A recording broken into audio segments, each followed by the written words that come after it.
оюутлогоогоос ашгаа авах. За хэрвээ энэ бидний зорилго биелэхгүй бол оюутлогоог одоо зогсоох одоо лицензийг нь цуцлах, үйл ажиллагааг нь зогсоох хүртэл арга хэмжээ авч тууштай тэмцгээ илэрхийлсэн. За энэ хөдөлгөөн маань энэ зорилгодоо хүрэхийн төлөө тууштай явна. Ингээд бид нар баялагын эзэд ард түмний хөдөлгөөн гэдэг нэр авч ингэж олон түмнийхээ тэмцлийг нэгэн зүгт хандуулж ингэж явахаар боллоо. За бүх монголчуудын оюу толгойн хөдөлгөөний нэрийг одоо ингэж биднэрт өгсөн боловч юу гэсэн бэ гэхээр монголчууд гэсэн үг орсон нэр өгөхгүй гин. За үндэсний гэж нэр орсон өгөхгүй гин. За тэгэхээр тэгвэл оюутлогын хөдөлгөөн гэдэг авъя гэсэн чинь оюутлогоо гэдэг одоо компани нэр байгаа учраас өгөхгүй гэдэг. Одоо ингээд энэ оюу толгоон баялагын нойтгой нэрийг хүртэл ашиглах юм ирэхгүй болсон байна монгол хүмүүс. За ингээд бид нар баялагын эзэд гэдэг ард түмний одоо баялагын эзэд ард түмний хөдөлгөөн гэдэг юм хөдөлгөөн байгуулж өнөөдөр самбах тэмдэг гэрчлэгийг авснаа аль биесээр зарлж байна. За би сая хэллээ бид нар баялагын битэл одоо нэрийн хүртэл одоо хэрэглэх юм ирэхгүй болцсон байна гэж. За гэтэл манай одоо тэр өмнө говийн баялаг одоо оюутлогын лиценз байгаа тэр хэсгийн монгол нэрнүүдийг бүгдийг нь одоо англи америк болгоцсон маа штэ. Жавхлант орд юу илээ нөгөөх нь шивээ толгой тэгээ жавхлант толгой шивээ толгой гэд нэрүүдийг нь хүртэл одоо Хьюго Дамит эдэргээ нэрлэлсэн баа штэ. А энэ тэд нар одоо тэгж өөрчилж болдог. Бид нар өөрсдийнхөө нэрийг авч болдгоо ийм төвшөнд хүрсэн байна. За ямар ч байсан бид одоо энэ хугацаанд нэлээд хэдэн ажлыг амжууллаа. Монгол улсын төрийн 3 өндөрлөгтөө уулзсан, Монгол улсын ерөнхийлөгч олон, Монгол улсын ерөнхий сайд, уул уурхаан сайд, сангийн сайдтай өчигдөр уулзлаа. За өнөөдөр өглөө бид улсын их хурлын дарга Бямб цогттой одоо зөвлөхүүдийн бүрэлдэхүүнтэй уулзсан. За бидний тавьж байгаа гол асуудал бол монголчууд оюутлогын ордоос баялгаа хүртэх одоо яг энэ ордын өрөм рүү орж байгаа энэ цаг үед монголчууд хүчтэй тэмцэж ард түмнэрээ төр засгаараа санаа оноо нэгтэй байж бүгдээрээ нэг талд гарч тэмцсэний үндсэн дээр энэ баялагынхаа үр шимийг монголчууд өөрсдөө хүртэх гэсэн ийм одоо зарчмын шаардлагыг тавьж яваа. За нэг одоо баярлууштай нь юу вэ гэвэл манай төр өөрөө ер нь ард түмнийхөө талд байна. Энэ гэрээ өөрөө хуурамч хуудуутай болсон, хөрөнгө оруулалтын гэрээ биш, зээлийн гэрээ болсон гэдэг дээр 100% санал нэг байна. За тэр байтугай энэ хуудуутай гэрээг байгуулсан баяр цогт нар хүртэл өөрсдөө энэ гэрээ бол буруу гэрээ байсан, засварлах шаардлагатай гэдэг ийм байр суурин дээр очсон өнөөдөр хамгийн сайн хэрэгэ гэж бодож байна. За өнөөдөр Монгол Улсын сангийн сайд оюу толгойн одоо тууцын дарга за мөн одоо зэвсгийн группийн захиралтай уулзалт хийж хэлцлийг үргэлжлүүлж байгаа.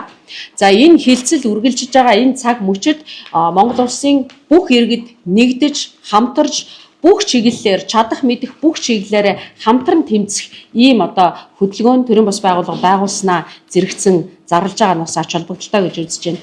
За бид мөн олон нийтийн телевизээр хилцүүлэг хийх ийм хүсэлтийг төрийн 3 өндөрлөг тавьсан бүгд санал нэгтээ хүлээж авсан байгаа. За удахгүй бас парламентын сувгаар бид нар олон нийтийн гарын үсгийг онлайнаар цуглуулах ийм үйл ажиллагааг эхлүүлнэ. Өнөөдөр энийг улсын их хурлтай хамтран хийхээр бас ингэж тохиролцсон байгаа. За ер нь бол одоо энэ монголчууд бид бүгдээрээ энэ баялагаасаа үр ашгаа хүртэхийн төлөө санал нэгдэн тэмцэх зайлшгүй шаардлага одоо бидний өмнө тулгараад байна. Тэгээ энд хүн бүхэн нэгдэх хэрэгтэй байна. За бид бас өмнө одоо урайлж ирсэн ёсоор олон түмэнд одоо нөлөө бүхий хүмүүс, олонний танилуд, инфлюенсерүүд, хэрэл мэдээллийнхан, бөхчүүд, уяачид одоо хүн болгоныг нэгдээч. Бүгдээрээ Монголынхон төлөө нэг удаа санаа нэгтээ нэгдэж хамтран тэмцэж баялагынхаа үр шимийг өөрсдөө хүртэхийн төлөө явъя гэж ингэж урайлж байна. Би өнөөдөр бас энд нэмээд хэлэхэд бид нартай зэрэгцээд одоо бас ингээ Казакуудын асуудалс хөгдсөн. Би бас одоо Баян-Улгийн аймгийн ард иргэдтэй Казак түмэндээ бас урайлж байна. Бүгдээрээ одоо хуваагдаж талцдаг цаг бишээ. Хурж нэгдэж тэмцдэг цаг болсон байна. Баян-Улгийнхан бүгдээрээ Монголын ард түмэн бид бүгдээрээ нэг төр засагтай, нэг үнд сугсаатай, нэг эх оронтой, нэг эрх ашигтай ийм хүмүүсээ. Тэм учраас магадгүй биднийг талцуулах гэсэн ийм оролдлого өгөөшин давталгүй хэдүүлээ бүгдээрээ одоо оюутлогын төлөө тэмцъя. Баян-Улгийчүүд маань бас бидэнд хандаад салбараа үлгийдээ байгуулад бид нартай холбогдоод хэдүүлээ энэ баялгаа өөрсдөө үр ашигтай ашиглахын төлөө хамтран тэмцэе гэж би Баян-Улгийчүүдтэй бас уриалмаар байна. Тэгээд хэрвээ энэ ордын маань одоо үр ашгаа хүртэх юм бол Монголын ард түмэн бүгдээрээ л хүртэнэ. Тэрийг одоо хасаг дөрүүд халах бурайд гэлгүүгээр бүгдээр л хүртэнэ. Тийм учраас энэ тэмцэлд улс орноороо бүх нийтээрээ эвлэлтэн нэгдэж хамтран тэмцэхийг та бүхнээсээ уриалж байна. За бидний хувьд бол яг одоо төрийн авч байгаа арга хэмжээ ямар түвшинд байна? Үнэхээр асуудлыг нааштайгаар шийдвэрлэх чадах түвшний бодиттой арга хэмжээ мөн байна уугүй гэдгийг маш анхааралтай ажиглаж байгаа. Хэрвээ одоо тэгээд хэрвээ энэ арга хэмжээнд дээр л ямар ч байсан энэ гэрэг өөрчлөх ёстой гэдэг дээр бол бүгд нэгдсэн. Хэрвээ бидний хүссэн хэмжээнд хүртэл өр өгөөжөө хүртэж чадахгүй гэрээ хэлцэл тэр түвшинд явахгүй бол зогсоох хүртэл арга хэмжээ авах боломжтой гэдгийг бас илэрхийлсэн. Тийм учраас бидний байр суурь энэ түвшинд хүртлээр нэгдсэн байгаад одоо маш их талархалтай байна. Ер нь бол яг бид нар зөвхөн мөнгөний тухайд яриад байгаа одоо ногдлаа шиг эсвэл зээлийн хөө менежментийн төлбөрч гэдэг юм уу бидний өөрсдийн хүр ашиг татварын бодлого ингэж яриад байгаа. Яг үнэндээ одоогоор байгаль орчны талыг хинч сүхэж албан ёсоор сүхэж энэ гэрээ хэлцлийн нэг тал болгож тавиагүй байна. Ер нь энэ зайлшгүй тавих ёстой сэдвийн хүндэх ёстой сэдвийн гэж үзэж байгаа. Ялангуяа Монгол Улсын засгийн газар байгаль орчны сайд тэр дундаа энэ одоо оюутлогоо нөлөөгөөр өмнө говийн хөндөгдсөн газар ус, ширгсэн уснууд, тэр газрын гүний ус өнөөдөр секундэд тонн ус урсж байгаа энэ хохирол, энэ нэхэмжлийг хинч одоогоор яриаггүй байгаа. Гэрээ хэлцлийн зайлшгүй нэг тал энэ байх ёстой гэж ингэж үзэж байгаа.